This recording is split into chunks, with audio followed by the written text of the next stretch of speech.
کیونکہ سائفر کے اندر ایک ایسی چیز ہے جو ڈائریکٹلی یہ جو لوگ اس وقت حکومت کر رہے ہیں اور ان کے پیچھے جو سہولت کار تھا یہ تو ڈائریکٹلی ان کے اوپر آتا ہے کہ انہوں نے ایک سازش کر کے ایک الیکٹڈ حکومت کرائی، لیکن یہ خود ہی اپنے پیر پہ کلہاڑی مارنے کے لیے ماہر ہیں. اتنا ان کو خوف ہے کہ عمران خان کسی طرح الیکشن سے باہر کیا جائے، کیونکہ ڈر لگا ہوا ہے کہ الیکشن میں آ گیا تو ہار جائیں گے. تو ان کی پوری کوشش ہوتی ہے کہ کوئی موقع نہ جائے کہ کسی طرح اس کو ڈسکوالیفائی کیا جیل میں ڈالے. یہ کوئی 14 مہینے سے لگے ہوئے. پہلے اس سے میں صرف اعظم خان کے اوپر بات کرنا چاہتا ہوں. جس اعظم خان کو میں جانتا ہوں وہ ایماندار آدمی ہے، قابل آدمی ہے، اور جس طرح کی باتیں میں نے پڑھی ہیں سائفر میں وہ کہہ نہیں سکتا. جب تک میں اعظم خان کے منہ سے نہیں سنوں گا میں مانوں گا نہیں، کیونکہ اس میں یہ کئی باتیں حقیقت کے ساتھ نہیں ہیں. یا تو زبردستی سے اسے کروایا گیا ہے، کیونکہ زبردستی تو اس وقت ساری 2 پارٹیز بنا دی ہیں. زبردستی میں لوگوں کے اوپر بندوق رکھ کے کہ آپ اس پارٹی پہ جائیں اور بندوق کر کے دوسری پارٹی میں جائیں، ان کے بیچاروں کا بیڑا غرق کر کے رکھ دیا اس میں.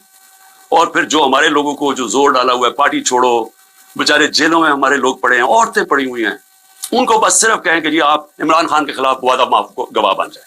یہ وہ بنتے تو آپ چھوٹ جائیں گے، اور یا پھر کہ جناب آپ کھڑے ہو کے جا کے وہ ٹی وی پہ کہیں میں پارٹی چھوڑ رہا ہوں. یہ اس طرح کی اس وقت جو ہم تماشا دیکھ رہے ہیں وہ اس طرح کا چل رہا ہے. تو میں نہیں مانتا کہ اعظم خان نے کئی باتیں اس میں سے کہی ہیں اور کئی سچ بھی ہیں، لیکن سائفر تھا کیا؟ 6 مارچ کو 2022 6 مارچ میٹنگ ہوتی ہے. پاکستان کا ایمبیسڈر اسد مجید اور امریکہ کا جو under secretary of state Donald Lu Washington میں میٹنگ ہوتی ہے.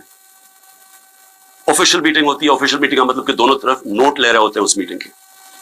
اس میٹنگ کے بعد ایک سائفر کا مطلب ہوتا ہے ایک خفیہ ایک کوڈ کے اندر میسج بھیجی جاتی ہے، جو کہ ساری دنیا میں آپ کے جو ہمارے جو ایمبیسڈرز ہوتے ہیں وہ ساری دنیا میں ہر ملک کے ایمبیسڈر اپنے فورن آفس کو خفیہ میسیجز بھیجتے ہیں جس کو سائفر کہتے ہیں. وہ سائفر آتا ہے پاکستان، اور وہ میں جب پڑھتا ہوں تو اس میں کیا لکھا ہوتا ہے. سائفر میں 2 مین چیزیں ہیں، باقی تو اور بھی چھوٹی موٹی چیزیں ہیں. سب سے بڑی چیز لکھی ہوتی ہے کہ جی عمران خان کو آپ نے عدم اعتماد کی ووٹ میں پاکستان کے پرائم منسٹرشپ سے ہٹانا ہے. اور ایک اور چیز لکھی ہوتی ہے کہ عمران خان نے اکیلا فیصلہ کیا کہ روس جانے کا. آپ کو پتہ ہے روس، اور تب تک جنگ شروع ہو چکی تھی روس کی یوکرین میں، تو عمران نے اکیلے نے فیصلہ کیا. جبکہ اسد مجید ہمارے ایمبیسڈر کہہ رہے ہیں کہ نہیں، عمران خان نے اکیلا فیصلہ نہیں کیا، یہ سب سٹیک ہولڈرز نے مل کے فیصلہ کیا تھا. لیکن جس طرح وہ بات کرتا ہے، اسد مجید، سلام کرتا ہوں میں اپنے ایمبیسڈر کو، وہ کہتا ہے اس کے بعد جو مجھے میسج کہ ان کے خلاف آپ کو پروٹیسٹ کرنا چاہیے، ڈیمارش کرنا چاہیے، اس سے بڑی غلط زبان استعمال کی. غیرت مند ڈپلومیٹ ہمارا. لیکن وہ غیرت یہاں نہیں جاگتی جب وہ یہاں پہنچتا ہے. سائفر جاتا ہے آرمی چیف کے پاس بھی، فورن آفس میں بھی، میرے پاس بھی آتا ہے. میں جب وہ دیکھتا ہوں میں حیران ہو جاتا ہوں کہ اس کی جرت کیسے پڑی ہے لکھنے کی، یہ کیسے کہہ سکتا ہے. اور پھر جب میں یہ دیکھتا ہوں کہ یہ کہہ رہا ہے ایک ایمبیسڈر کو کہ اپنے پرائم منسٹر کو آپ نے ہٹانا ہے، تو پھر میں دیکھتا ہوں کہ یہ میرے لیے تو نہیں ہے. ایمبیسڈر تو مجھے جواب دے ہے، تو مجھے کون ہٹا سکتا ہے؟ پاکستان میں مجھے کون ہٹا سکتا تھا؟ ایک ہی آدمی، جنرل باجوہ. سائفر تو جنرل باجوہ کے لیے ہے، اسے بھیجا ہے. تو مجھے وہاں سے پہلے سے ہوتا ہے کہ اب تک ہمیں لوگ کہہ رہے ہیں، مجھے خبریں آتی رہتی تھیں کہ جناب فیصلہ ہو گیا آپ کی گورنمنٹ ہٹانے کو. مجھے رپورٹ آ رہی رہتی، آئی بی والے مجھے آ کے بتاتے تھے کہ جی دیکھیں شہباز شریف کی خفیہ میٹنگز ہو رہی ہیں، بیچ میں ان کے لوگ پڑے ہوئے ہیں، جنرل باجوہ کی کوئی فادر ان لا ان کے گھر میٹنگز ہو رہی ہیں. یہ ساری مجھے خبریں آ رہی تھی. لندن کسی کو بھجوایا جا رہا ہے. تو میں مانتا نہیں تھا. میں جنرل باجوہ کو جب ملتا تو کہتے تھے ہو ہی نہیں سکتا، ہم تو کنٹینیوٹی چاہتے ہیں. اور میں بھی اپنے آپ کو ہوتا ہوں کہ میں مان جاتا تھا. لیکن جب یہ سائفر آیا تو مجھے ہوا کہ یہ تو اس کے بغیر ہو ہی نہیں سکتا. پھر سے کہ کون پرائم منسٹر کو ہٹا سکتا ہے سوائے ایک آدمی کے جس کے پاس پاور ہے پاکستان میں. تو پاور ادھر ہی ہے، سپر کنگ ہے، سب پوچھنے والا کوئی نہیں ہے، لیکن پاور ہی پاور ہے. اس کے بعد اگلے دن عدم اعتماد اسمبلی میں ٹیبل ہو جاتی ہے، اور ایک دم ہمارے لوگ ہلنا شروع ہو جاتے ہیں. اور پھر ہمارے اتحادی وہ بھی ایک دم ہمارے سے خوش نہیں ہوتے. لیکن یہ یاد رکھیں کہ یہ ٹائم کون سا تھا؟ یہ وہ ٹائم تھا جب پاکستان کی اکانومی 17 سال میں سب سے بہتر امپروو کر رہی تھی. اکنامک سروے اٹھا کے دیکھ لیں، آپ سارے اکنامک انڈیکیٹرز دیکھ لیں، ہم بڑے مشکل وقت سے نکلے تھے. بینکرپٹ اکانومی ملی،